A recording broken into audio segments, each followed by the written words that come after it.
तो नेक्स्ट हमारे पास है क्वेश्चन नंबर 9 तक जो है वो फैक्टर थ्योरम से आपने सॉल्व कर लेने हैं। और नेक्स्ट क्वेश्चन नंबर 10 है हमारे पास। हमें एक इक्वेशन दी गई है, उसका डिवाइडेंड जो है वो x-2 है और रिमाइंडर भी बता दिया गया है 1 है। वो कह रहे हैं कि k की वैल्यू फाइंड करनी है। तो लेट हमने किया x की 4 + 2x³ + k x² + 3 जो है हमारे पास f(x) दिया गया है। अभी क्या करना है हमने कि x-2 जो है वो कह रहे हैं कि इसको इस पे डिवाइड किया गया है और रिमाइंडर भी हमें 1 बता दिया गया है। अब चेक करते हैं। Take x-2 = 0। बिल्कुल रिमाइंडर थ्योरम की तरह इसको सॉल्व कर लेना है। x की वैल्यू फाइंड करें और जो पॉलिनोमियल दिया गया है उसमें पुट करें। तो x = यहाँ पे 2 आ गया, इसको 1 में पुट किया। हमारे पास f(2) = 2 की पावर 4 + 2 x की जगह 2 पुट कर रही हूँ जो कि x की वैल्यू हमने फाइंड की है, प्लस k × 2 की पावर स्क्वायर + 3।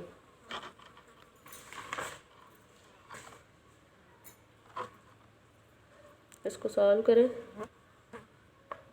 2 की पावर 4 हमारे पास क्या आ गया,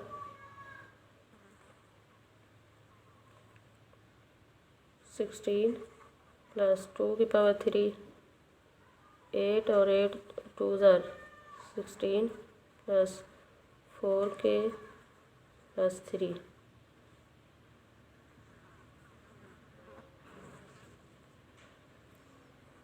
तो ये हमारे पास कितना बन गया, 16 और 16 32 और 32 + 3 कितने हो गए, 35।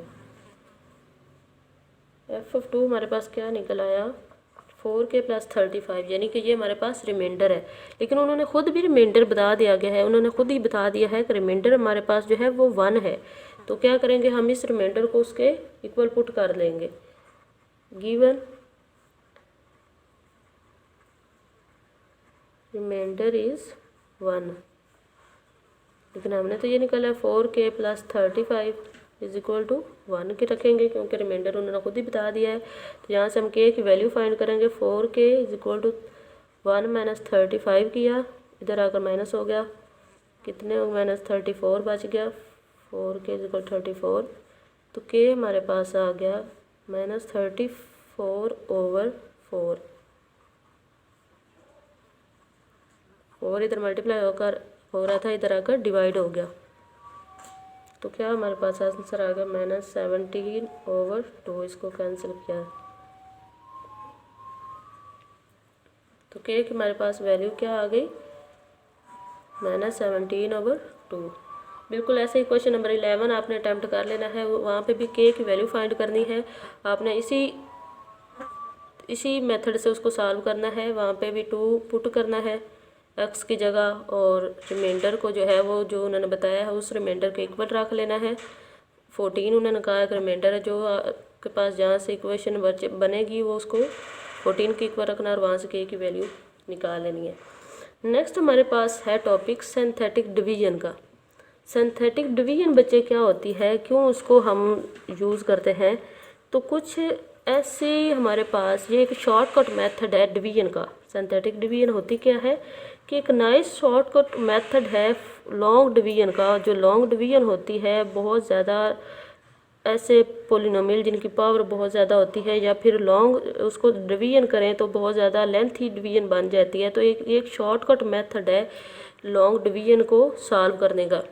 तो आइए देखते हैं कि सिंथेटिक डिवीजन में हम किस तरह से क्वेश्चन जो है वो सॉल्व करते हैं।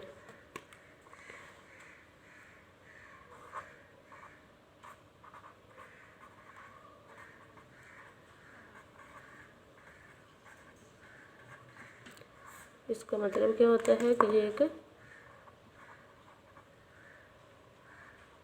शॉर्टकट मेथड है long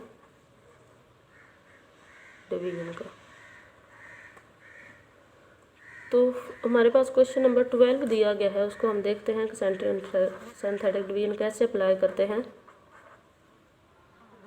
x³ - 7x + 6 = 0 and x is equal to 2 दिया गया है। यहाँ पे आपको x की जो है वो यानी कि जो होगा हमारे पास डिवाइडेंड वो बता दिया गया होगा कि किस पे डिवाइड करना है। इसको फैक्टर बता दिया है, अगर नहीं बताया गया हो तो फिर खुद से निकाल लेते हैं। पहले 0 पुट करते 1 पुट करते हैं, फिर -1 जिस पे जो है इक्वेशन सेटिस्फाई हो गया वो उसका फैक्टर होता है, वो x की वैल्यू होती है हमारे पास, और उसी से डिवाइड कर लेते हैं। लेकिन इसको एक्सरसाइज में जो कि हमें बता दिया गया है तो हम उसी को देखेंगे। इसमें बच्चे सबसे पहले करते क्या है कि आपने देखना है कि जो आपके पास पॉलिनोमियल दिया गया है, जो इक्वेशन दी गई है, उसको लेफ़्ट से राइट जो है वो उसके में एक्स के कोफिशिएंट्स को लेफ़्ट से राइट लिख लेना है।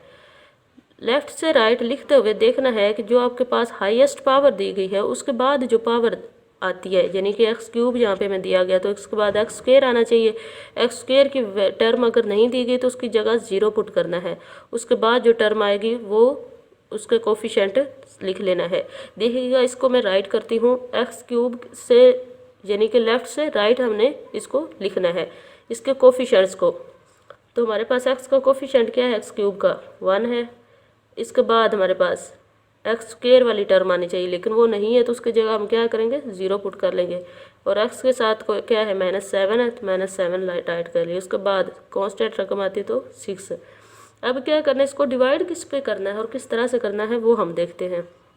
यहाँ पे हमें बता दिया गया है कि एक्स इज इक्वल टू 2 जो है वो उसका फैक्टर है, जिसको जो हमने इस पे डिवाइड करना है। तो देखिएगा 2 पे डिवाइड करेंगे तो फर्स्ट ऑफ ऑल आपने क्या करना है, पहला जो हिस्सा होगा, पहला डिजिट होगा उसको एज इट इज़ लिख लेना करना है। लिख लिया।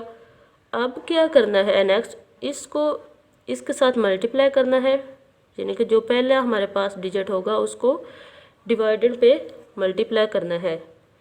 2 को 1 से मल्टीप्लाई किया तो क्या आ गया आंसर 2। तो उसको राइट कहाँ पे करना है, यहाँ पे नेक्स्ट रकम के नीचे। अब क्या करना है, इन दोनों को सॉल्व करना है। 0 और 2 ऐड करें तो 2 ही आ गया, ठीक है। इसको ऐड किया तो 2 आ गया। अब क्या करना है, फिर इससे मल्टीप्लाई करना है। 2 2 ज़र 4, फिर मल्टीप्लाई किया तो हमारे पास क्या आ गया, 4 आ गया। अब इनको सॉल्व करें, -7 और +4 है तो कितना हमारे पास -3 बच गया, क्योंकि माइनस के 7 से 4 निकाला तो बाकी -3 आ गया। अब 2 को 3 के साथ मल्टीप्लाई करें, 3 2 ज़र -6, तो यहाँ पे -6 आ गया। तो ये हमारे पास क्या, -6 और 6 क्या होगा 0। तो यहाँ पे हमारे पास रिमाइंडर क्या बच गया, 0। अंडरस्टैंड। अब उन्होंने बोला है synthetic division to show that x is the solution of polynomial and use it to factorize the polynomial completely. वो कह रहे हैं कि जो आपने रिमाइंडर तो निकाल लिया, लेकिन इसके बाद आपने जो इक्वेशन बनानी है उसको बाकायदा आपने फैक्टराइज करने के लिए भी इस्तेमाल करना, उसके फैक्टर्स भी नेक्स्ट बनाने हैं, क्योंकि इसके फैक्टर्स तो बन नहीं सकते। ये तो एक लॉन्ग डिवीजन टर्म थी, हाईएस्ट पावर थी, इसमें क्यूब दी गई है, लेकिन इस क्यूब वाली रकम के तो हमने फैक्टर्स निकालना सीखे ही नहीं है। तो इस वजह से हमने सिंथेटिक डिवीजन करके इसकी पावर को जो है वो डिक्रीज़ कर लिया है, और नेक्स्ट हमने इसको ऐसी फॉर्म में बना लिया कि इसके फैक्टर्स जो है वो बन सकें। अब यहाँ से देखिए ये क्या रकम हो जाएगी, एक्स स्क्वायर इसको कह देंगे, ये एक्स की, और ये कांस्टेंट टर्म बन जाएगी। तो यहाँ पे हमारे पास क्या आ गया, एक तो फैक्टर में ऑलरेडी दिया गया है एक्स इज इक्वल टू 2, तो ये क्या बनता है x -2, और दूसरा हमारे पास आ जाएगा जो हमने अभी डिवाइड किया था, एक्स स्क्वायर प्लस 2x -3।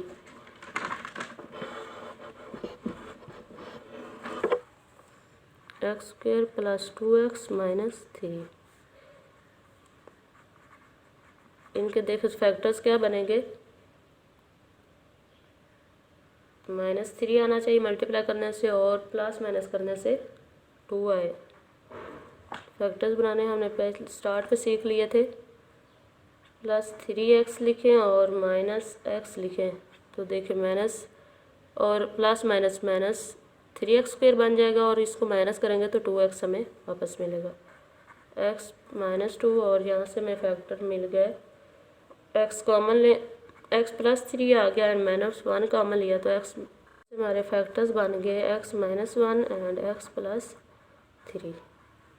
ठीक है। नेक्स्ट सेकंड स्टेप जो है उसको डिवाइड कर सिंथेटिक डिवीजन से डिवाइड करने के बाद रिमाइंडर हमारे पास बच जाया करेगा 0 और हमारी जो इक्वेशन है वो डिक्रीज़ हो जाएगी उसकी पावर। और नेक्स्ट उसके फैक्टर्स हम फैक्टराइजेशन करके तो फैक्टर्स बना के फाइंड कर लेंगे।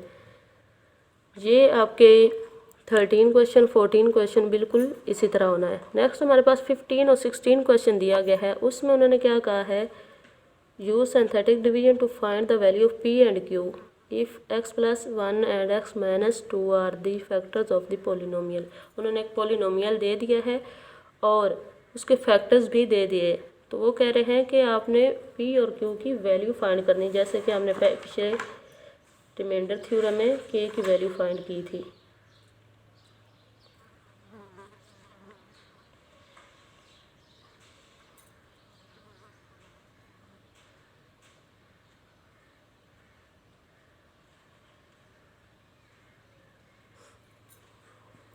क्वेश्चन नंबर 15 में उन्होंने सिंथेटिक डिवीजन के थ्रू कहा है और क्वेश्चन नंबर 16 में तो बस सिंपली आपने -2 और 2 दिया गया है, उसको पुट करना है पोलिनोमियल में और जो है वहाँ से a और b की फॉर्म में दो इक्वेशंस बनेगी, उनको ऐड कर लेना है और वहाँ से a और b की वैल्यू फाइंड कर लेनी है। तो देखते हैं हम क्वेश्चन नंबर 15।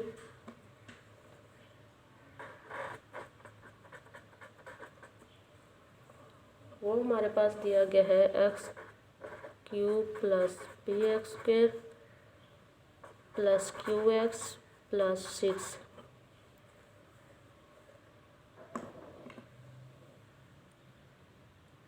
और फैक्टर हमें दिया गया है x+1 एंड x-2। इस पोलिनोमियल के फैक्टर दिए गए हैं। चलते हैं सॉल्यूशन की तरफ।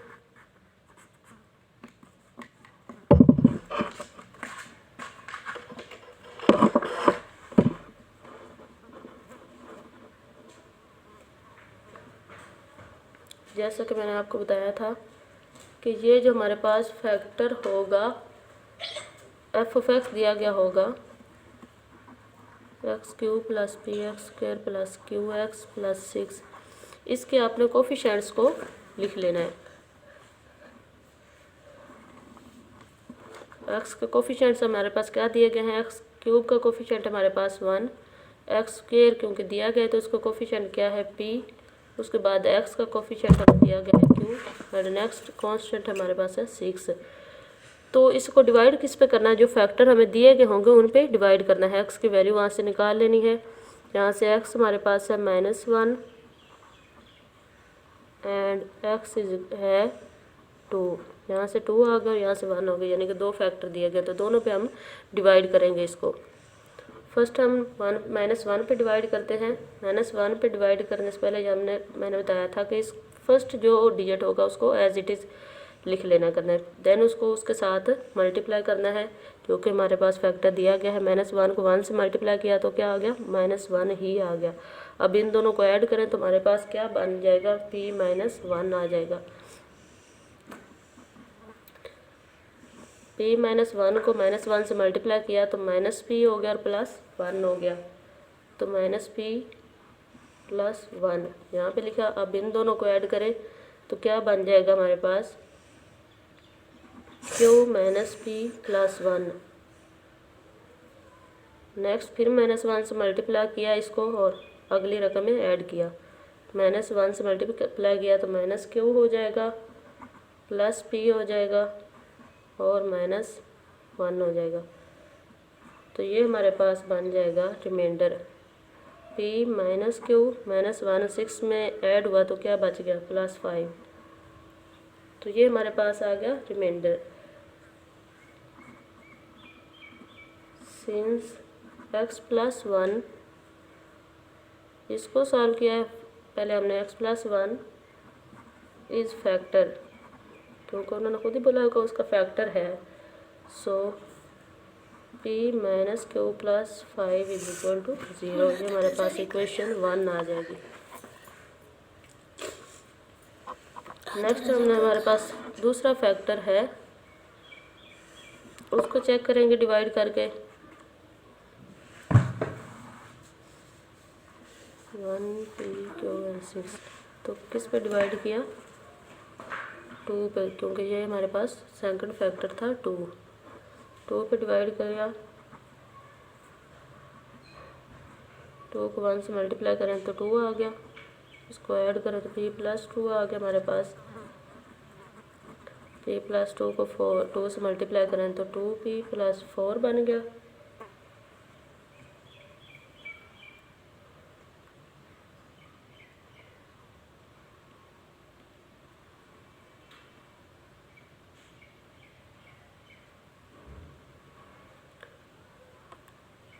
सॉरी, यहाँ से हमने डिवाइड किस पे करना था, जो हमारे पास नया जो पोलिनोमियल हासिल हुआ था उस पे डिवाइड करना था, यानी कि p-1 ये वाली रकम लिखनी थी और q-p+1 इस पे 2 को डिवाइड करना था। अगर 2 फैक्टर दिए गए हों तो फर्स्ट फैक्टर से डिवाइड करने के बाद सेकंड फैक्टर को डिवाइड करते हैं, जो कि हमारे पास बाकी पोलिनोमियल बचता है, यानी कि जो पोलिनोमियल न्यू हमें हासिल होता है उस पे डिवाइड करते हैं।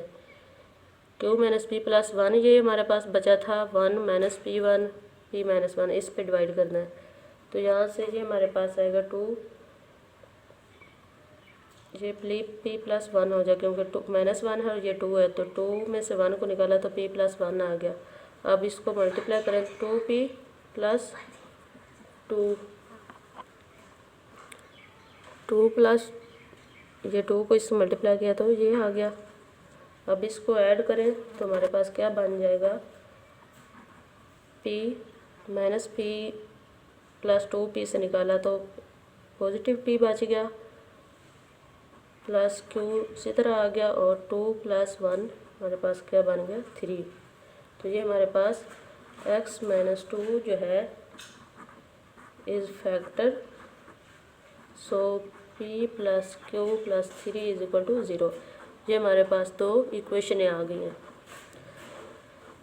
हमने क्या करना है, p और q की वैल्यू फाइंड करनी है। तो फर्स्ट हमने उसको -1 पे डिवाइड किया, फिर -2 पे डिवाइड किया, तो ये हमारे पास 2 इक्वेशनें हासिल हो गया। अब इन 2 इक्वेशन को, इक्वेशन 1 और 2 को ऐड करें तो हमारे पास p और q की वैल्यू निकाल लेंगे। p-q+5 = 0, p+q+3 = 0। इनको ऐड करें, q कैंसिल हो गया तो ये हमारे पास 2p+8 आ गया = 0। 2p+8 = 0। यहाँ से p की वैल्यू फाइंड करनी है, 2p = -8 हो गया, p = -8/2, तो 2 4 8 -4, p की वैल्यू हमारे पास क्या आ गई -4। अब इसको इक्वेशन 1 में पुट करें और q की वैल्यू फाइंड कर लें। इक्वेशन 1 हमारे पास है p+q+3 = 0। तो p की वैल्यू क्या है -4 + q+3 = 0। -4 और +3 कितने बन गए, -1, -4 में 3 ऐड किए तो माइनस का 1 बच गया। तो q की वैल्यू हमारे पास क्या आ गई, q = 1। p-4 एंड q की वैल्यू हमारे पास 1 आ गई। तो ये स्टूडेंट्स हमारी एक्सरसाइज नंबर 4.5 भी कंप्लीट हो गई है। क्वेश्चन नंबर 16 भी सेम इसी तरह आपने उसमें सिंथेटिक डिवीजन नहीं लगानी, जस्ट -2 और 2 की वैल्यू पुट कर देनी, जैसा कि हमने रिमाइंडर थ्योरम और फैक्टर थ्योरम में वैल्यू पुट कर देते थे और उसको चेक कर लेते थे। इसी तरह आपने पुट करनी है। जब इक्वेशन में -2 और 2 की वैल्यू को x की जगह पुट करना है तो आपके पास 2 इक्वेशनें बन जाएंगी b और a की फॉर्म में, तो उसको सॉल्व कर लेना, उनको ऐड कर लेना और इस तरह p और q की तरह उनकी a और b की वैल्यू फाइंड कर लेनी है। उम्मीद करती हूँ कि ये एक्सरसाइज आपको अच्छे से समझ आ गई होगी। बाकी क्वेश्चन आपने खुद अटैम्प्ट करने की कोशिश करनी है। आई होप सो आप उसको खुद जो है वो ट्राई कर लेंगे। Thank you so much. अल्लाह हाफिज़, बेस्ट ऑफ लक।